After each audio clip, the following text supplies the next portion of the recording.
Aqui nós temos a richtlijnen. Copa de monumento que começa turhinde por sa. Monumento bureau tem handbook, anta base de handbook aí nós traga.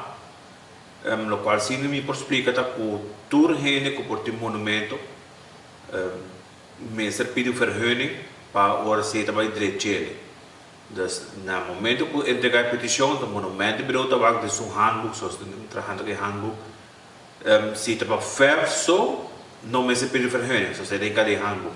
Pero uma vez que eu trabalho direito pleisterwerk of direito skeur, is dan sim meester vergunning.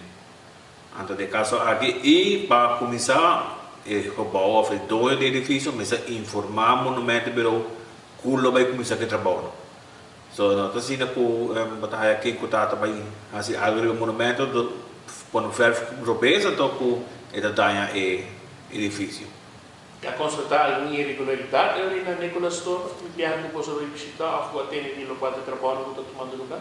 Bom, mas ele handbook também já começa a informar o monumento bureau, então monumento funds não a informar de viagem na monumento bureau, então nós trabalhamos para trabalho. Então, é o qual nós fazemos.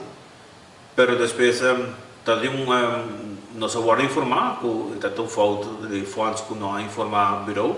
Pero sei está ela que tem nada. Então, nós compreendemos. Então, nós vamos sentar junto com a Antave para ter planos que não tem para aqui para aqui começar a vergunning e quando.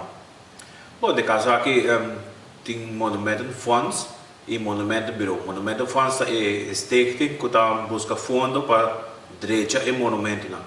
Então monumento bureau tá é departamento de governo que tá acaparar toda a lei não des proteger, busca vergunning, controlar vergunning, para assim é trabalhar por seguir para levar bom caminho. A maioria de monumentos que tem para proteger ainda, das nós sabemos junto com o ministério para quatro são começar a proteger e quatro são que não começam a proteger ainda.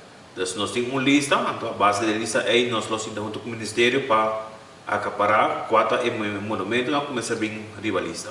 A intenção é para proteger mais monumentos, mas nós temos, junto com o Karlsleiding, temos o Ministério de Cultura, qual está dando nossa opdracht para quatro não começar a proteger. Em geral, todo monumento, particular, que tem monumento, ou deseja de vacina tribalista, na propósito tomar contato com nós livremente, nós lo guia, nós lo ajuda, em toda parte aí. E se te pergunta, chama nós livremente, nós temos para ajuda.